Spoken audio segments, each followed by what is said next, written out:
ఇక డీటెయిల్స్ చూస్తే విజయవాడలో సంచలనం రేపిన సాయి కృష్ణ మిస్సింగ్ కేసు దర్యాప్తులో కీలక పరిణామం చోటు చేసుకుంది. సాయి కృష్ణ మృతదేహాన్ని రహస్యంగా దహనం చేశారన్న ఆరోపణల నేపథ్యంలో దర్యాప్తు అధికారులు కృష్ణలంక శ్మశాన వాటికలో విచారణ చేపట్టారు. సాయి కృష్ణ అదృశ్యమైన అనంతరం శ్మశాన వాటికలో దహనం చేసిన ఖననం చేసిన మృతదేహాల వివరాలను పోలీసులు సేకరించారు. ముఖ్యంగా గుర్తు తెలియని మృతదేహాల అంత్యక్రియల కోణంలో విచారణను ముమ్మరం చేశారు. కృష్ణలంక స్వర్గపురిలో రికార్డ్స్ ని పరిశీలించిన అధికారులు అక్కడ సిబ్బందిని ప్రశ్నించి వివరాలు తెలుసుకున్నారు. మే 24, 25 తేదీలలో నిర్వహించిన అనాథ శవాల రికార్డ్స్ ని కూడా పరిశీలించారు. ఆ 2 రోజుల్లో 4 అనాథ మృతదేహాలను ఖననం చేసినట్లుగా సిబ్బంది వెల్లడించినట్లు సమాచారం.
రైట్, ఇదే అంశం మీద మరింత సమాచారాన్ని మా ప్రతినిధి అబ్దుల్ అలీం లైవ్ లో అందిస్తారు. అబ్దుల్, చెప్పండి, సాయి కృష్ణ మిస్సింగ్ తరువాత దాని యొక్క దర్యాప్తు కూడా వేగవంతమైనట్లుగా తెలుస్తుంది. అండ్ ఈ రోజు కూడా పోలీసుల విచారణలో కొన్ని కీలక అంశాలను అయితే పరిగణలోకి తీసుకున్నట్లుగా తెలుస్తుంది. ఓవరాల్ డీటెయిల్స్ ఏంటి అబ్దుల్?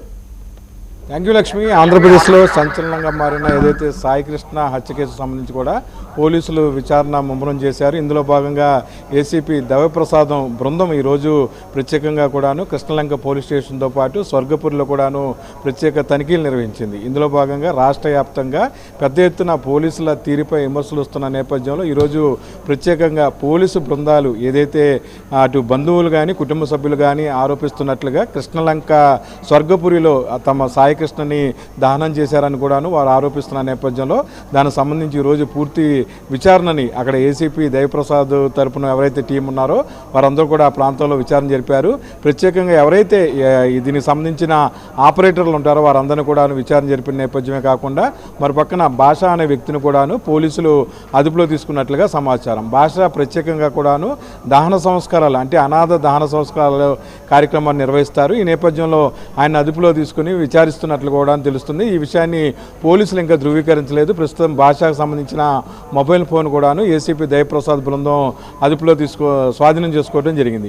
అయితే 24, 25 తారీఖుల్లో ఎవరెవరు ఆ ప్రాంతంలో శవాల్ని దహన కార్యక్రమాన్ని తీసుకొచ్చారు వారి కుటుంబ సభ్యుల వివరాలతో పాటు విజయవాడకు సంబంధించిన మున్సిపల్ శాఖ ప్రత్యేకంగా అప్పచెప్పిన అనాథ శవాలు ఏమైనా అందుబాటులోకి తీసుకురావడం కానీ ఆ ప్రాంతంలో దహన కార్యక్రమాలు నిర్వహించారనే దాని మీద కూడాను పోలీసులు దర్యాప్తు ముమ్మరం చేయడం జరిగింది. 2 రోజుల నుంచి ప్రత్యేకంగా ఏసీపీ బృందం ప్రత్యేకంగా కృష్ణలంక పోలీస్ స్టేషన్తో పాటు కృష్ణలంక పరిసర ప్రాంతాల్లో ఎవరెవరు అనుమానితులు ఉన్నారనే దాని మీద కూడాను విచారణ ముమ్మరం చేశారు. ఎప్పుడైతే వైఎస్ఆర్సీపీ అధినేత మాజీ ముఖ్యమంత్రి వైఎస్ జగన్ విషయం మీద వారి కుటుంబ సభ్యులను పరామర్శించిన అనంతరం దీనికి రాజకీయ రంగు పులుముకుంది. అయితే వెంటనే ముఖ్యమంత్రి చంద్రబాబు వారి కుటుంబ సభ్యులను పిలిచి వారికి న్యాయం చేస్తానని హామీ ఇచ్చిన నేపథ్యంలో వారు కూడా ఎవరైతే సాయి కృష్ణ తల్లి విజయలక్ష్మి కూడాను తమ బిడ్డకు న్యాయం జరుగుద్ది అని చెప్పి కూడాను ఆమె ధీమా వ్యక్తం చేశారు. ఈ నేపథ్యంలో టీములుగా విజయవాడ చెందిన పోలీసులతో పాటు అదనంగా ఎవరైతే టాస్క్ ఫోర్స్ సంబంధించిన సిబ్బంది అంతా కూడాను గత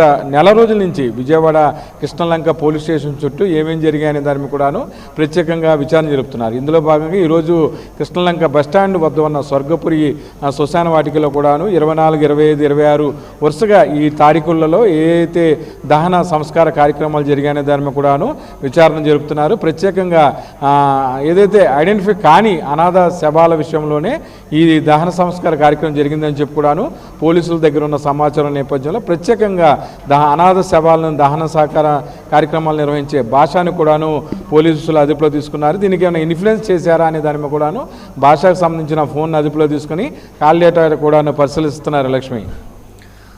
అయితే అబ్దుల్, మనం చూసుకుంటే ఈ యొక్క సాయి కృష్ణ మిస్సింగ్ కేసు తర్వాత దీనికి రాజకీయ రంగు కూడా పులుముకున్నట్లుగా చాలా వింటూనే ఉన్నాం మనం. దీనిని ఏ విధంగా చూడొచ్చంటారు అబ్దుల్? అంటే ఈ విషయం గత 15 రోజుల నుంచి కూడా తమ బిడ్డకి న్యాయం జరగట్లేదని చెప్పి కస్టోడియల్ డెత్ జరిగిందనే అనుమానంతో ఎవరైతే సాయికృష్ణ తాలూకు పిన్ని దుర్గా అడ్వకేటు సిపికి ఒక కంప్లైంట్ చేశారు, అప్పటి నుంచి కూడాను దీని మీద కదలిక వచ్చిందని చెప్పవచ్చు లక్ష్మి. ప్రత్యేకంగా ఈ విషయం మీద జనసేన తరపు ఎవరు కూడా తమను పట్టించుకోవట్లేదని వైఎస్ఆర్సీపీ మాజీ మంత్రి అంబటి రాంబాబు వద్దకు ఈ పంచాయతీ వెళ్ళిన తర్వాత అంబటి రాంబాబు అఫీషియల్గా వైఎస్ఆర్సీపీ కేంద్ర కార్యాలయంలో ఒక మీడియా సమావేశాన్ని నిర్వహించి గత 3 రోజుల క్రితం పెద్ద సమావేశాన్ని కూడా నిర్వహించారు. అందులో భాగంగా ఆయన చాలా స్పష్టంగా చెప్పడం జరిగింది. సాయికృష్ణ మృతదేహాన్ని 2 కానిస్టేబుల్ 2-వీలర్ మీద తీసుకువెళ్ళి స్వర్గపూర్లో దహన సంస్కార కార్యక్రమాన్ని నిర్వహించారని చెప్పారు. అలాగే ఇదే అంశాన్ని కూడా జడా శ్రవణ్ కుమార్ విజయవాడకు చెందిన ఒక న్యాయవాది కూడాను ఎన్జిఓ ఆయన కూడా చెప్పడం జరిగింది. ఒక హోటల్లో విచారణ జరిపిన అనంతరం ఆ హోటల్లోనే అతను చనిపోవడం జరిగింది, అతను కాల్చివేశారు. కనీసం బూడిద కూడా వారి తల్లిదండ్రులకు దొరకదని చెప్పి కూడాను ఆయన కూడా పోలీస్ శాఖకు సవాలు విసిరారు. ఈ నేపథ్యంలో ఈ అంశాలన్నీ ఒక పక్క జరుగుతున్న నేపథ్యంలో ఎప్పుడైతే వైఎస్ఆర్సీపీ అధినేత మాజీ ముఖ్యమంత్రి వైఎస్ జగన్మోహన్ రెడ్డి వారి కుటుంబ సభ్యుల్ని ఓదార్చారో అప్పటి నుంచి కూడాను దీనికి ప్రభుత్వం మీద ఒత్తిడి పెరగటం, డీజీపీతో ప్రత్యేకంగా చంద్రబాబు నాయుడు సమావేశం అవటం ముఖ్యమంత్రి, అలాగే ఉప ముఖ్యమంత్రి కూడాను దీని మీద సరైన చర్యలు లేవు, పోలీస్ శాఖ తీరు ఏమీ బాగోలేదని ప్రత్యేకంగా పోలీస్ శాఖ తీరుపై మండిపడిన నేపథ్యంలో ముఖ్యమంత్రి స్వయంగా ఈ కేసుకు సంబంధించిన వివరాలు తెలుసుకోవటం, వారి కుటుంబ సభ్యులను కూడా పిలవటం జరిగింది. ఈ నేపథ్యంలో రాజకీయ ప్రాధాన్యత సంతరించుకుంది. ఇప్పటివరకు జనసేన అధినేత పవన్ కళ్యాణ్ సాయికృష్ణ మృతికి సంబంధించిన అంశం మీద మాట్లాడలేదు. ఖచ్చితంగా ఈరోజు సాయంత్రం లోపు ఆయన ఒక మీడియా సమావేశాన్ని నిర్వహిస్తారని మన దగ్గర ఉన్న సమాచారం.